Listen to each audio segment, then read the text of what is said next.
Hello and welcome back to Shakesyear. We are still working on Love's Labour's Lost, and today we get to hear the very end of Act 3, Scene 1, and it's going to be Berowne finishing it off because it's been a couple days since we heard from Berowne, and he talks a lot. We've been missing him.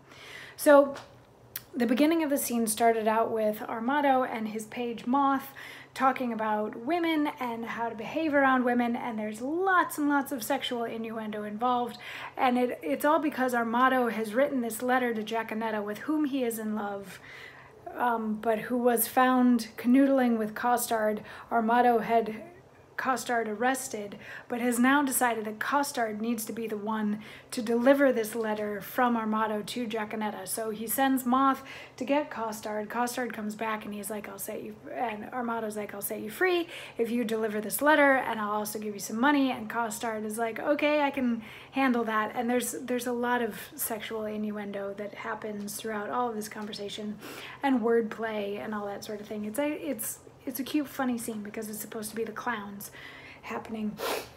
So eventually Armado and Moth leave, and Costard gets a brief moment to like revel in how much money he's just made for like running this little errand. And Berowne comes in, and Costard is like, how much do you think I could buy with this? And they have a little bit of a chat, and Berowne's like, wait, I'll also give you money if you do me a favor. And Costard's like, consider it done. And Berowne's like, but you don't know what it is yet. And he's like, that's okay, I'll ask you tomorrow. And he's like, but it has to be done today, like right now. And so finally, Berowne is able to give a letter that he has written to Rosalind to Costard. So, setting up for the silly comedy hijinks, we now have Costard in possession of 2 letters, each from a different guy to a different girl.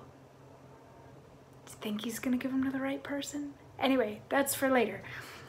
Costard goes off to deliver his letters and be excited about all the money that he just got to be paid to give these letters.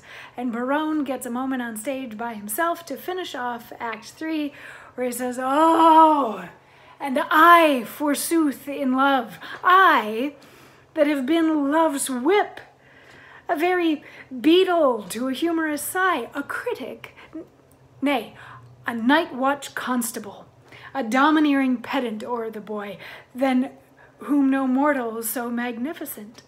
This wimpled, whining, purblind, wayward boy, this senior, junior, giant dwarf Don Cupid, regent of love rhymes, lord of folded arms, the anointed sovereign of sighs and groans, liege of all loiterers and malcontents, dread prince of placates, king of codpieces, sole imperator and great general of trotting parators. Oh, my little heart. And I, to be a corporal of his field, and wear his colors like a tumbler's hoop. What? I love, I sue, I seek a wife, a woman that is like a German clock, still a-repairing, ever out of frame, and never going aright, being watched, but being watched that it may still go right.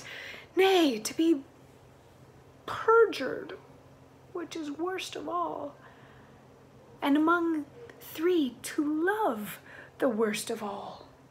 A whitely wanted with a velvet brow, with 2 pitch balls stuck in her face for eyes, aye, and by heaven, one that will do the deed, though Argus were her eunuch and her guard.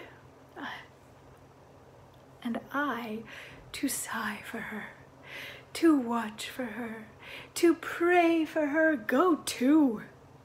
It is a plague that Cupid will impose for my neglect of his almighty dreadful little might. Well,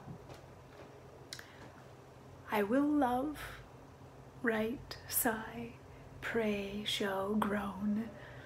Some men must love my lady, and some Joan. And that's the end of Act 3. So I'm just gonna let you sit with that and figure it out yourself. Ha ha! No, I'm not. So Berowne basically here is saying that he is disgusted with himself for being in love. Does this sound at all familiar? Because we also had our motto, not really wanting to be in love.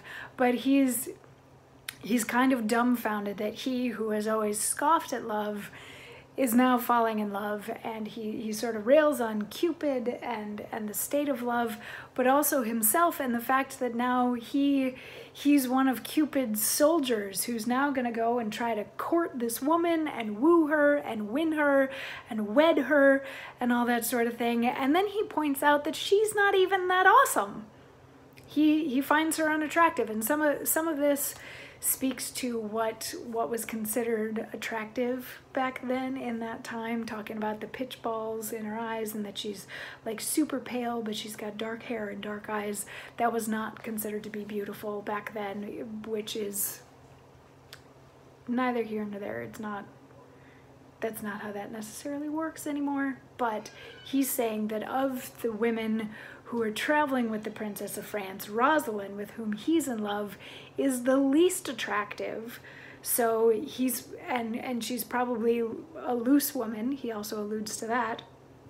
And he says that the fact that he had to fall in love with her is probably Cupid punishing him for railing against Cupid for so many years. And he's like, well, but I gotta do what I gotta do.